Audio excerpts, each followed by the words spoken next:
Are you guys ready for more stage-used Gwar goodness?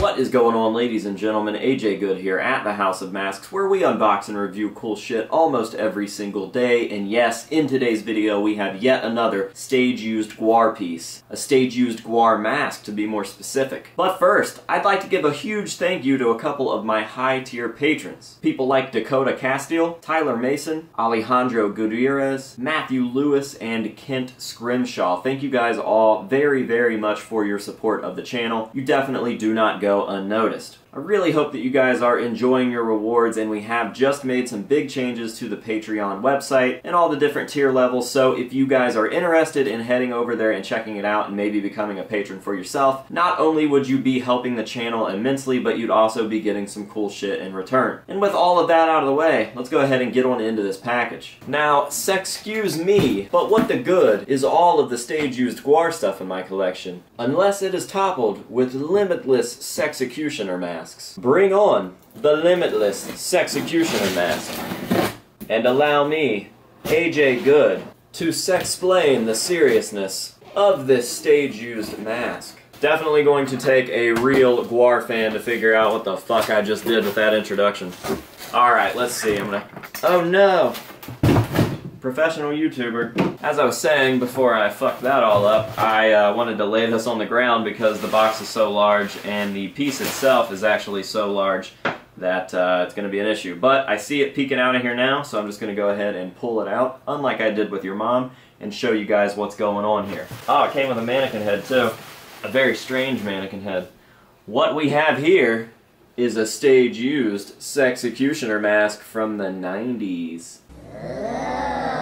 Greetings! And just a little fun fact about this one, it is the only one that actually wasn't made by Chuck Varga. Someone else made this, I think they got in trouble for it, and then Chuck ended up using it for a few shows because he took it. And I could be completely wrong about that, but that is the word on the street, that is the rumor, that is what I've heard about the mask, and apparently this is a 95. People definitely think that it was used for the New Year's Eve show in 95, so maybe 96 as well. I don't know how late they were on stage, but regardless, I've always wanted a Sexecutioner. He is definitely a cool, unique, interesting character, and now I have one. And you know, for somebody called the Sexecutioner, he's actually a very conservative member on stage. I mean, yes, he does decaps and he does some of the weird rapey stuff, but for the most part, he's not like super explicit, he doesn't cuss that much, and then out of costume, he just seems like the nicest fucking guy in the world. He even has a cool name, Chuck Varga. What a cool name. But anyways, here it is, my first stage-used Sexecutioner mask. I'm sure that there will be more to come, and this one is pretty fucking rad. I got a super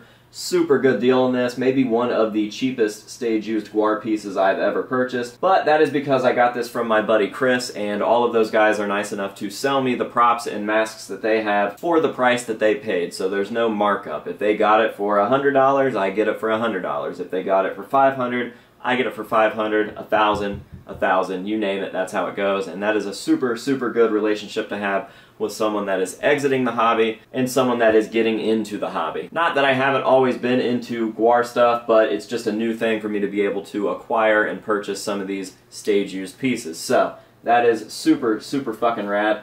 As you can see, this is a full head mask all the way around. Got a slit right there in the back. Jesus Christ, that mannequin is weird. I'm gonna have to take this off of there and show you guys because it looks like it's a hand holding someone's head. We've got the splits up there on top, and yeah, what a weird character design the Sexecutioner is. He's like a weird bondage Frankenstein. Like sometimes he looks fully bondaged, he's got these big ass teeth right there, and then other times he literally just looks like a Frankenstein that is under the influence of some seriously heavy marijuana. So yeah, stage-used Sexecutioner, not really sure what else I can say about it. Super cool piece. I'd like to give a giant thank you to Chris St. Martin for selling this to me. It will definitely have a good home here at the House of Masks, and if you guys are into this type of thing, you're going to be stoked about the next video that I put out because that is yet another Sexecutioner mask, but it is actually not stage used. There is something special about it, and I'll explain that all in the next video, so stay tuned for that. And I think that's going to just about do it for this video. As always, I am going to give you guys some nice up-close shots of this thing,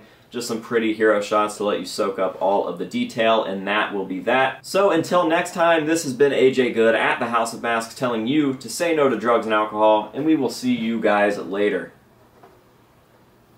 Here, I told you I'd let you guys see this mannequin head. So it's like just a regular mannequin head, but then there's like a hand holding the neck stump. I don't know. Kind of strange. Very weird.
I hate AJ Good.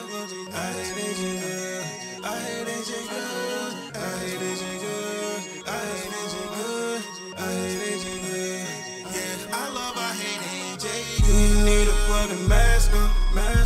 I hate AJ Good, so wanna ask for. It's me fucking popping wheelies, driving like the NASCAR. Mask on, mask on, mask on, mask on. You might see him off in traffic, he be moving around. I hate AJ Good, tagged all around the town. I hate AJ Good, I hate AJ Good, I hate AJ Good, I hate AJ Good. You might see him off in traffic, he be moving around.